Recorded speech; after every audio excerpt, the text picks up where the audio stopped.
এখন আসলে আমরা মেল এবং ফিমেল বনি পেলভিসের পার্থক্যটা জেনে ফেলি। তো আমরা প্রথমে জানলাম যে পেলভিক ইনলেটের শেপের একটা পার্থক্য, সেটা হচ্ছে মেল বনি পেলভিসের পেলভিক ইনলেটটা হয় হার্ট শেপ এবং ফিমেলের ক্ষেত্রে সেটা হয় গাইনোকয়েড শেপ। হ্যাঁ, এবং মেল বনি পেলভিসের ক্ষেত্রে যে তিনটা ডায়ামিটার, অ্যান্ট্রোপোস্টেরিয়র ডায়ামিটার, ট্রান্সভার্স ডায়ামিটার এবং অবলিক ডায়ামিটার, এই তিনটা ডায়ামিটারই কম থাকবে। ফিমেল পেলভিসের ক্ষেত্রে এই তিনটা ডায়ামিটারই বেশি থাকবে। Actually, all the diameters, it may be diameters of pelvic inlet or pelvic cavity or pelvic outlet, all the diameters are more in female and less in male. এরপরে আমরা যে পার্থক্যটার কথা বলবো সেটা হচ্ছে সাবপিউবিক অ্যাঙ্গেল। এই অ্যাঙ্গেলটাকে বলা হয় সাবপিউবিক অ্যাঙ্গেল। এই সাবপিউবিক অ্যাঙ্গেলটা মেলদের ক্ষেত্রে 50 to 60 ডিগ্রি এবং ফিমেলদের ক্ষেত্রে 80 to 90 ডিগ্রি। মেলের ক্ষেত্রে সাবপিউবিক অ্যাঙ্গেলটা আমরা এভাবে দেখাবো, this is 50 to 60 degree, and ফিমেলের ক্ষেত্রে সাবপিউবিক অ্যাঙ্গেলটা আমরা এভাবে দেখাবো, দিস ইজ 80 to 90 ডিগ্রি। তো এই সাবপিউবিক অ্যাঙ্গেল ফিমেলে বেশি, মেলে কম। এরপরে আমরা যে পার্থক্যর কথাটা বলবো সেটা হলো ইস্চিয়াল স্পাইন। এই ইস্চিয়াল স্পাইন ফিমেলের ক্ষেত্রে ভিতরে বাইরের দিকে বের হওয়া থাকবে, that means everted, and in case of male this is inverted. Then ischiopubic rami, in case of male this is inverted, in case of female this is ইভার্টেড।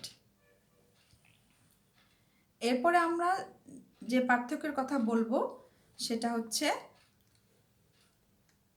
ইস্টিয়াল tuberosity. Ischial tuberosity in case of male inverted, that means ভিতরের দিকে ঢুকানো, and in case of female everted, বাইরের দিকে বের করা।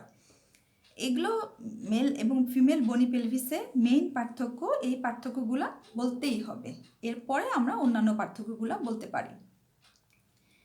এরপরে আসো relation. এখানে বেশ কিছু রিলেশন নিয়ে কোশ্চেন করে ভাইবা এবং অস্পিতে। তো প্রথমে যেটা জিজ্ঞেস করে সেটা হচ্ছে রিলেশন অফ পিউবিক টিউবারকল। তো পিউবিক টিউবারকলের রিলেশন হচ্ছে যে it is crossed by spermatic cord in case of male. মেলের ক্ষেত্রে পিউবিক টিউবারকল দিয়ে কলের এদিক দিয়ে স্পার্মাটিক কর্ডটা চলে যাচ্ছে। Then relation of pelvic surface of the pubis, body of the pubis. তো in case of male, urinary bladder, then ductus deferens, and in case of female, urinary bladder and round ligament of uterus. মেলের ক্ষেত্রে spermatic কর্ডটা pubic টিউবারকলকে cross করে এদিক দিয়ে যে সেটা এখান দিয়ে নেমে প্রোস্টেটিক ইউরেথ্রাতে গিয়ে ওপেন করে। সো আমরা এখানে পাচ্ছি স্পার্মাটিক কর্ড, দেন এটা যখন এভাবে ক্রস করতেছে তখন সেটাকে আমরা বলতেছি ductus deferens or vas deferens. এরপরে যেটা জিজ্ঞেস করবে যে relation of mid line within the pelvic cavity. তো মিড লাইন বরাবর আমাদের পেলভিক ক্যাভিটিতে কী কী ভিসেরা থাকতেছে। তো অ্যান্ট্রোলি প্রথমে আমরা বলবো ইউরিনারি ব্লাডার।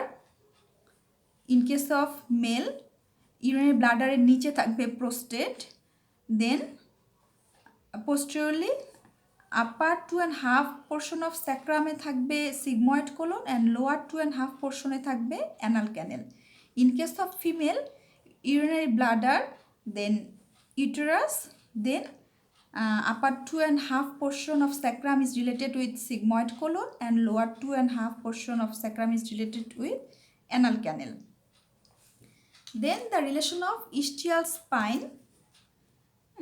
তো ischial spine it is related anteriorly, এভাবে করে উপর থেকে চলে যাচ্ছে ইউরেটার। ইউরেটারটা কিডনি থেকে উপরে এসে এদিক দিয়ে চলে যায়। Then posteriorly it is related with the internal pudendal vessels. এছাড়া এখানে অবট্রেটর ফোরামেনটা অবট্রেটর মেমব্রেন দিয়ে এভাবে ঢাকা থাকে, ঢাকা থাকার পরে এখানে একটা গ্যাপ থাকে, this is called obturator groove. This groove transmit obturator nerves and vessels.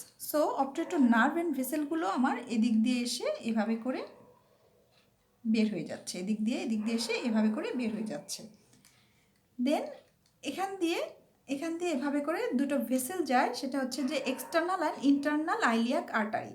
External iliac আর্টারিটা এভাবে করে যে সে নিচের দিকে লোয়ার লিম্বে নেমে যাচ্ছে, এবং ইন্টারনাল আইলিয়াক আর্টারিটা এভাবে করে যে সে পেলভিক ক্যাভিটির ভিসারাগুলোকে সাপ্লাই দিচ্ছে।